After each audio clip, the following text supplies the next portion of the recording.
They were called drunkards, troublemakers, unwanted transfers, pilots no other squadron wanted.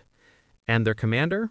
A 31-year-old Marine with a damaged reputation, a drinking problem, a broken marriage, and a career hanging by a thread.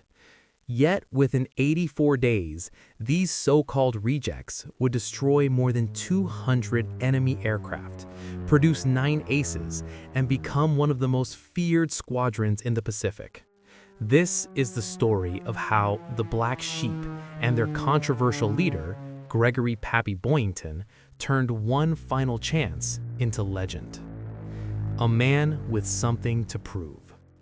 Before he became famous, Boyington was fighting battles long before facing the Japanese. Born in 1912, raised in the Pacific Northwest, he was athletic, competitive, and restless. After earning a degree in aeronautical engineering, he joined the Marine Corps and became a naval aviator. But discipline was not his strength.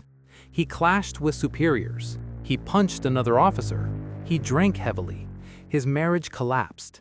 His children were placed with relatives. Financial stability never truly followed him. In 1941, facing likely court-martial and limited prospects, he resigned his Marine commission and joined the Flying Tigers in China, partly for adventure, partly for better pay. Even there, he was controversial. Some fellow pilots distrusted him. He clashed with leadership. He claimed more aerial victories than officially credited.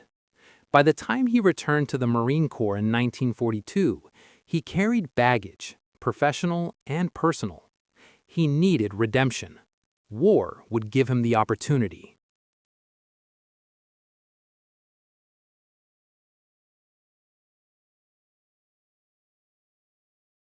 The Orphans of the Pacific.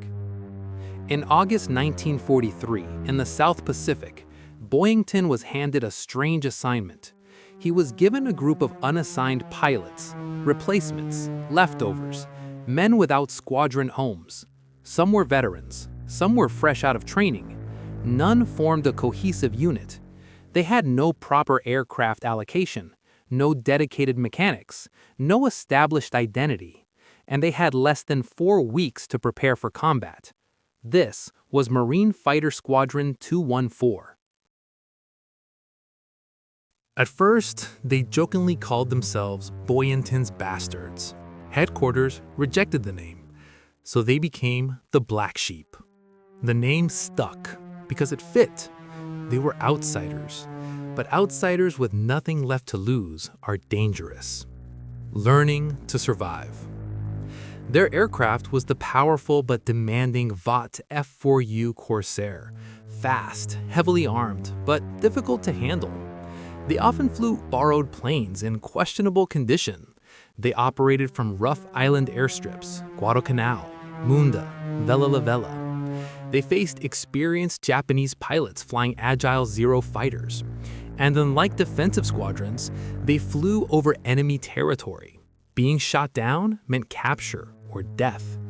Boyington understood something critical. Confidence wins fights. He led from the front. He flew combat missions himself.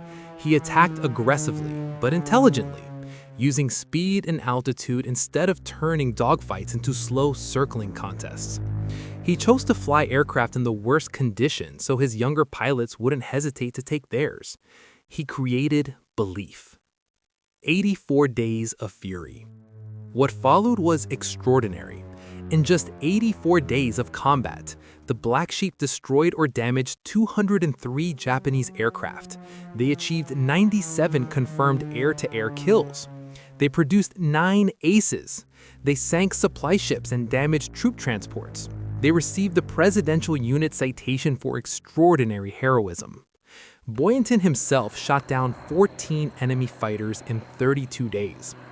On October 17, 1943, he led 24 Corsairs against Kahili Airfield, where 60 Japanese aircraft were based. He baited them into launching. In the battle that followed, 20 enemy planes were destroyed without a single Black Sheep loss. These were not polished academy graduates performing textbook maneuvers.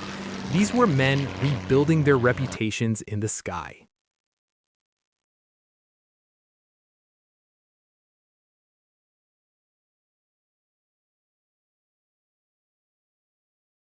The breaking point. On January 3rd, 1944, Boyington led 48 American fighters over Rabaul.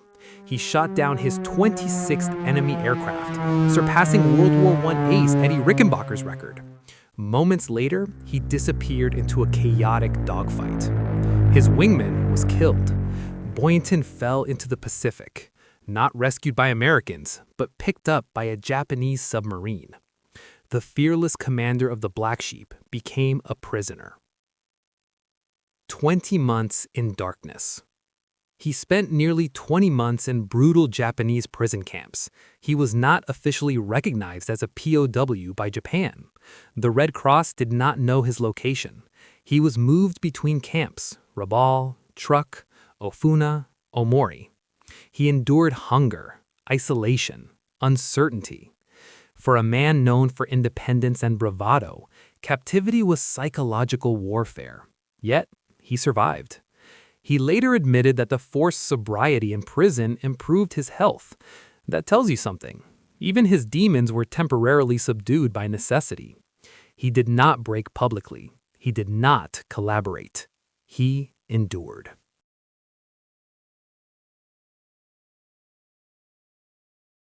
August 29, 1945, after Japan's surrender, he was liberated. Legacy of the Black Sheep. Meanwhile, the squadron he built had already cemented its place in history. The original Black Sheep disbanded shortly after his capture, but their impact remained. They had proven something powerful. Reputation does not determine destiny. A collection of so-called misfits, lacking equipment, lacking cohesion, lacking prestige, had become one of the most decorated squadrons of the Pacific War. Their victories weakened Japanese air strength in the Solomon Islands. They disrupted enemy logistics. They protected Allied operations. They had taken one final opportunity and transformed it into legend. A complicated hero. When Boyington returned home, he received the Medal of Honor and the Navy Cross, but he remained complicated. He struggled with alcohol. His personal life remained turbulent. Some of his former men criticized later portrayals of his story. He was not a perfect hero. He was something more real. A flawed man who rose to the moment when it mattered most. The real lesson. The story of the Black Sheep is not just about aerial victories. It is about second chances, about leadership forged under pressure, about young men dismissed as rejects who became elite through discipline and courage. War did not erase their flaws. It gave them a final opportunity to prove their worth, and they seized it. In the skies over the Pacific, a group of unwanted aviators, led by a controversial commander with everything to lose, showed the world that greatness can emerge from the most unlikely individuals. Sometimes, all it takes is one last chance, and the courage to take it.